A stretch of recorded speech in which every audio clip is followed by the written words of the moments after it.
E hoje nós estamos no dia 5 do mês de março. Iniciamos a semana do 8 de março, que é o Dia Internacional da Mulher.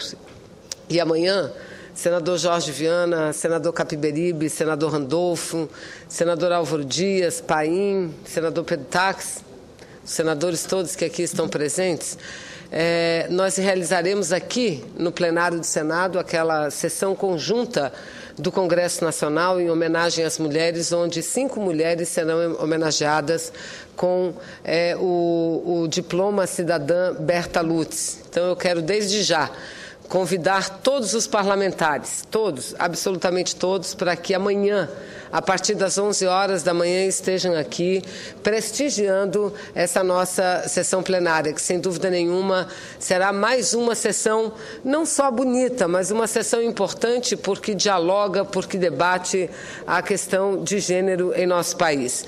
Quero também cumprimentar todos os jornalistas, em especial as jornalistas aqui do Senado, senador Paim, pela brilhante matéria que está publicada no dia de hoje no Jornal do Senado. Uma matéria que fala sobre ainda a situação de gênero no país e mostra como o Brasil, apesar de todos os avanços, apesar de estarmos entre as 10 maiores economias do planeta, de estarmos entre os 5 maiores países do mundo, nós ainda amargamos a condição, a 158ª condição em relação ao gênero, senador Capiberibe, em relação ao gênero. A média das mulheres brasileiras no parlamento não chega a 10%. Enquanto que no mundo, grande parte dos países bem menos desenvolvidos do que o nosso, com processos democráticos muito menos consolidados do que o nosso, as mulheres já alcançaram de 30% a 50%. Então, eu quero aqui cumprimentar, voltarei essa semana a falar desse assunto. Estaremos amanhã aqui, senador Capiberibe. Aqui deverá também estar a deputada Janete Capiberibe, debatendo essas questões que para nós são muito caras. Então, diante de todas as reformas que a gente tem pela frente, sem dúvida nenhuma, uma é primordial, que é a reforma política. Agora, uma reforma política que seja capaz de incluir as mulheres na política brasileira. Porque, senador Pedro Tax, não é o retrato do nosso país este parlamento. O Brasil não é. O Brasil é um país formado da metade de homens e a outra metade de mulheres. Aqui nós somos, dos 81 senadores, somente 8 mulheres. Se levarmos em consideração as 2 que estão afastadas porque estão ocupando cargos importantes no Ministério da Presidenta Dilma, mesmo assim, a média gira em torno de 10%, 11%, é muito baixa. Então, nós precisamos, sim, ter um compromisso não com as mulheres, mas com o Brasil, e entender que um dos indicadores do nível, grau de democracia de cada nação é a inserção de gênero, ou seja, é a forma como as mulheres estão inseridas e como elas participam, não só no mercado de trabalho, não só no processo educacional, mas principalmente nas esferas de poder onde as decisões são tomadas. Senador Capiberibe.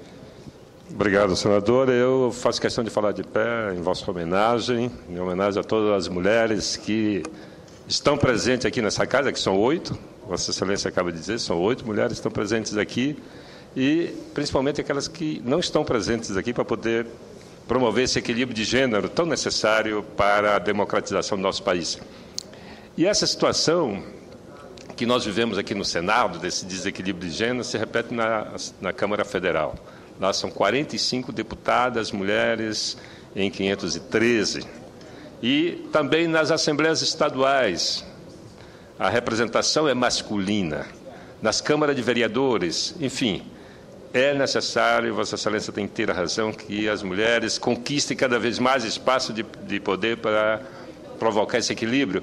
E no Judiciário é pior ainda.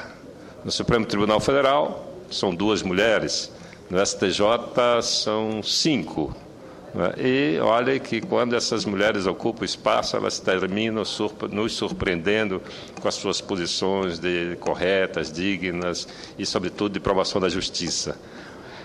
Enfim, um judiciário nos tribunais estaduais, então, lá no meu tribunal, não temos nenhuma mulher. Nós tivemos a felicidade de contar com uma por um curto período e agora o tribunal está completo de homens e assim a justiça se reproduz em todo em todo o país. Eu não acredito que tribunais compostos por homens possam fazer justiça para reduzir a desigualdade e principalmente para combater a violência contra a mulher, né? Nisso aí eu estou do seu lado, vamos junto, vamos trabalhar para promover e fazer com que a mulher conquiste cada vez mais espaço de poder. Perfeito. Eu acho que nisso aí nós vamos avançar. E outra coisa é na educação, mas esse é outro tema. Muito obrigado pela parte. Eu é que agradeço enormemente, principalmente vindo de Vossa Excelência, senador Capiberibe, que já foi governador do estado do Amapá, é uma pessoa de larga experiência, um militante político nesse país e como nós, mulheres, tem a convicção, não apenas em discurso, mas a convicção prática da importância da inserção dessa outra metade da sociedade, que são as mulheres, na política brasileira. E aí não há fórmula mágica, senador Paim. Todos os países que avançaram num curto espaço de tempo, posições importantes para as mulheres, adotaram políticas, leis eleitorais que assim permitiram. Por exemplo, vota-se, na maioria dos países onde as mulheres ocupam de 30% a 50% das vagas, a votação ocorre em lista e com a alternância entre homens e mulheres. É assim que nós precisamos fazer para que essa casa seja, de fato, o espelho da sociedade brasileira. Mas eu venho à tribuna hoje, senhor presidente, também para falar de um assunto ligado às mulheres brasileiras, em especial às mulheres do meu estado do Amazonas e da alegria de nós, as mulheres amazonenses e a sociedade amazonense como um todo, de poder vir hoje e trazer essa tão boa notícia para o Brasil inteiro. Ontem eu tive a alegria de participar juntamente com secretárias de Estado, com várias representantes de movimentos feministas do estado do Amazonas, de uma reunião com o governador Omar Aziz. E, na ocasião, a reunião de ontem, ela foi marcada especialmente e unicamente para debater a campanha de todas nós, mulheres brasileiras do mundo inteiro, a campanha e a luta contra o câncer de colo de útero. E chegamos ao governador, que sabia perfeitamente da pauta, para mostrar a ele as alternativas, não é? E por conta de que o Amazonas não só é o maior estado do Brasil, mas é também, senhor presidente, é o estado que tem a maior incidência de câncer de colo de útero entre as mulheres. O Amazonas é o que tem o maior número de casos, Manaus é a capital em casos de HPV, que é o papilomavírus humano que causa o câncer de colo de útero. E, na ocasião, senhor presidente, para nossa satisfação, para nossa plena satisfação, o governador, depois de ter ouvido, lá estava o secretário, doutor Alecrim, de Saúde, médicas, doutora Mônica, vários outros profissionais, depois de ter ouvido a todos a respeito do assunto que ele já vem estudando há algum tempo, ele anunciou que em breve, possivelmente, isso acontecerá na próxima sexta-feira, dia 8, deverá anunciar que o estado do Amazonas garantirá na rede pública de saúde para todas as meninas entre 11 e 14 anos de idade a vacina do HPV.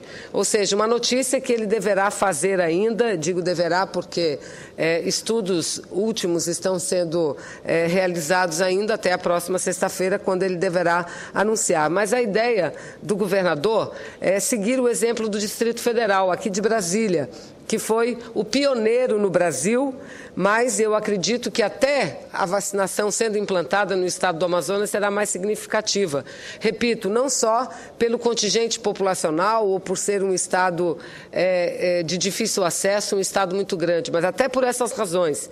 Por ser, senador Capiberibe, de difícil acesso, os nossos municípios é o estado campeão na incidência do câncer de colo de útero. Infelizmente, esse é um título que nós carregamos conosco. Entretanto, penso que com a decisão tomada pelo governador, em breve nós estaremos mostrando a todo o nosso país e ao mundo como é possível, sim, mudar as estatísticas. Basta apenas uma decisão política política. Nós sabemos de todas as dificuldades que o Estado deverá enfrentar por conta de sua dimensão continental e da necessidade de um bom preparo dos profissionais, tanto da área de saúde quanto da educação, que deverão aplicar e ser responsáveis por esse programa. Mas eu não tenho dúvida nenhuma, senhor presidente, que o passo que o governador deu ontem e nos comunicou a todos nós o que fará publicamente no próximo dia 8, é um passo muito importante, não só para o Amazonas, mas para o Brasil como um todo.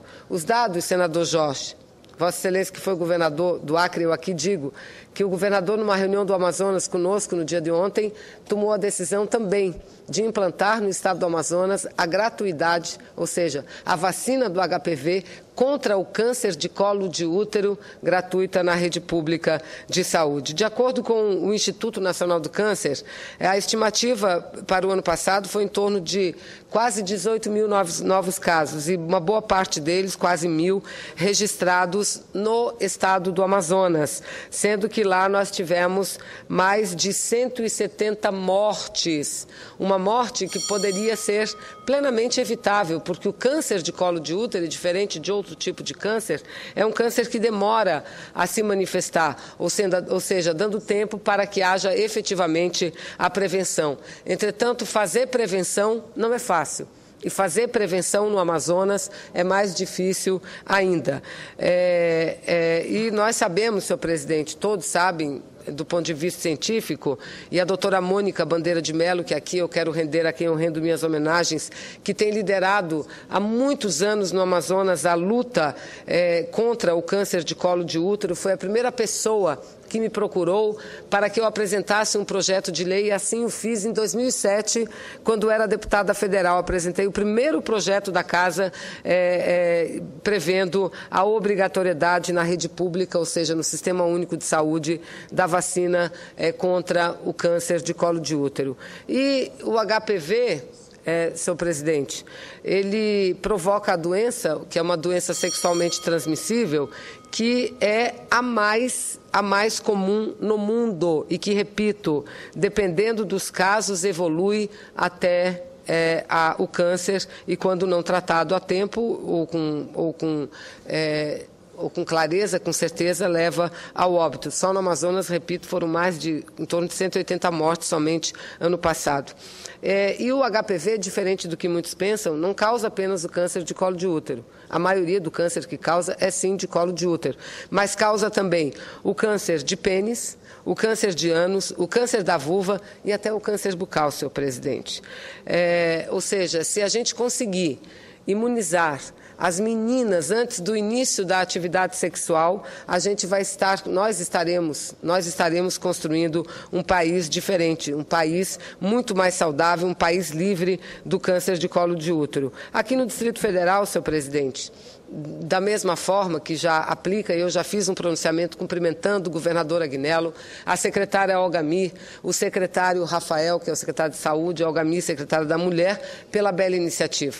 Então, além do Distrito Federal, dos 5.500 municípios brasileiros, somente 16 adotam a vacina como uma política pública.